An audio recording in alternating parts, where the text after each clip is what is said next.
Hi, and thank you for watching Missouri Viewpoints, the program dedicated to the civil and informed discussion of the political, social, and economic issues that affect us all. I'm Mike Ferguson, and we're still in Springfield recording these programs at the library station. Well, my guest this week is running for the office that I ran for 4 years ago, Missouri Lieutenant Governor. Teddy Fleck is here, and Teddy is the Libertarian candidate for that office. Teddy, thanks for being on the program. Thank you for having me, Mike. So, Teddy, what made you decide to run for Lieutenant Governor? Well, I've always been interested in politics, and I figured the Lieutenant Governor office would be a good office to have because you have the ability to work with both House and the Senate.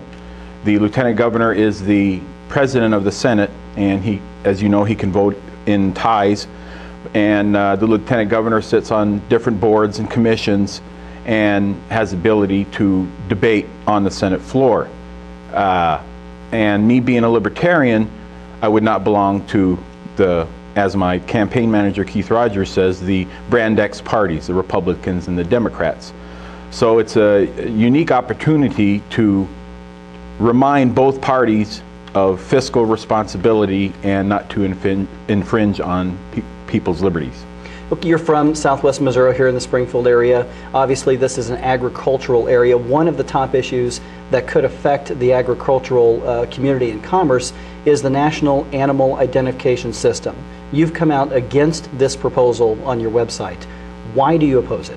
Well, it's just putting more burden on the farmer and taking the rights away. So what I would like to see is the legislature to do like other states have done and ban any use of the government telling the farmers that their animals must be tagged, because then who knows what it can go on from there. It can go on to people. They'll do it for the children, you know, and we have to stop it. When you say here. tagged, you're referring to the RFID chips that they're wanting to make. Yes, I mean it'll, you know, let it go animals, and next it'll be our kids, and then it'll be everybody. Changing topics, obviously one of the hottest debates over the last couple of years has been that of health care. The state has cut back the Medicaid system, replaced it with Missouri Health Net. Now a debate is over Insure Missouri. From your perspective as a Libertarian candidate, what role should the state have or not have when it comes to health care? That's the toughest issue, and you know, it's a battle with the federal government. I think as the state, what they should do is try to do tort reform as to limit lawsuits, any way to bring down the cost of medical care. But we do have to take care of course, the children and the elderly, which the Lieutenant Governor office is in charge of. The official advocate for the elderly. And but it's a battle, going to be a battle with the federal government. There's no real good solutions that I see in the wind right now other than tort reform and, you know, just bring down the cost of health care. One of the current efforts going on to change the state constitution is an amendment that's being promoted via petition that would restrict heavily the state's and local government's ability to utilize eminent domain in Missouri. How do you feel about this petition, and why is this issue important? Oh, I support that issue 100%. As you saw in that case, I think it was in Connecticut. Mm-hmm. You know, there has to be eminent domain for things like roads, schools, safety of the public, but what you're seeing is the city taking people's property, calling the area blighted, taking their property, and then selling it to developers, and we just can't have that, and we need to protect the rights of the citizens. So you support the Missouri Citizen for Property Rights in their effort to put this issue on the ballot? Yes, I do. Okay. Right now, you're working as an over-the-road truck driver? Yes, I am the working man. One of the issues that you brought up on your website as I was researching for this interview was your opposition to toll roads, or the efforts to make some highways, state or federal highways, toll roads. Other states have done it. Kansas does it with I-35. Why should your typical Missourian care about this issue, and why do you oppose the use of toll roads? Well, we're already paying state taxes with gas taxes and federal taxes. That money is to be used to keep our roads up. The toll road is just going to put another burden on the citizens of Missouri. It's double taxation. And what that happens is, and it affects everybody, you know, you hear people say, well, I don't drive on the interstate, so it's not going to affect me. But as a truck driver, everything is shipped via the highways. So the cost of shipping your products will be passed on to the shipper, the receiver, who will pass it on to the consumers. And what we've seen on toll roads is once they're built, they never go away. And they're actually supposed to when the highways are paid for. So I think it would be bad for Missouri, it'd be bad for Missouri's economy.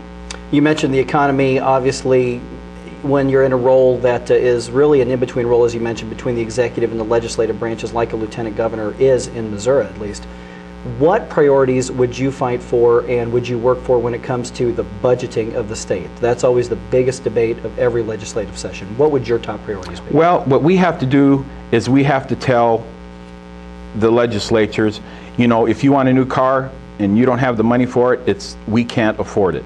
We have to look where we need to cut out as much fluff that is in the budget as we can.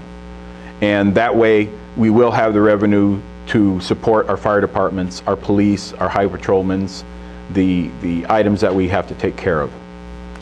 Running for office is always difficult. Running for office on a third-party ticket is incredibly difficult. When voters go to the polls in this November, why should they consider a Libertarian candidate over a Republican or a Democrat, especially when they say, hey, you've got a very little chance of winning? Why should they vote for a Libertarian anyway? Well, because both parties, the Republicans and the Democrats, seem to be the same parties now, just about the same.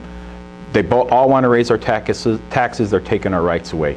And voting for me, you will know that I will fight for your liberties and to make sure that taxes are either reduced or, I mean, we're doing good even if we don't raise taxes, if we can keep them at the same. What are the top issues that you plan to pursue in this election? I mean, what are the issues that you want to push, and what impact do you hope that will have on the legislature or the eventual winner, whomever that may be? Definitely the budget. Also, Missourians would like the illegal immigration topic worked out. I mean, we've got to start, I think, going after the employers who hire illegal immigrants. We're seeing it work in other states where if you go after the employers who hire the illegal immigrants, then if there's no jobs, they either go back to their own country or move on to another state. The key word is illegal immigration. We don't want to, you know, you hear oh, you're a racist because you're against immigration. It's illegal immigration that we want to end. Okay, we have just about 30 seconds or so left in the program. Someone is watching this deciding whether they're going to vote for you or not. What is your elevator pitch? What do you tell people when they're considering their vote for Lieutenant Governor? I just tell them that I will work for the people of Missouri. And you hear the same thing about change. Well, a Libertarian in the office of Lieutenant Governor would definitely be change. And I'd like people to visit my website at www.teddyfleck.com. Okay, Teddy, thank you for coming on to the program. I appreciate you being a part of this discussion. Thank you for watching Missouri Viewpoints. Be sure to check back next week. We'll have another third-party interview. Specifically, I'll be interviewing Libertarian candidate for Congress in the 7th District, Kevin Craig. We'll see you next week.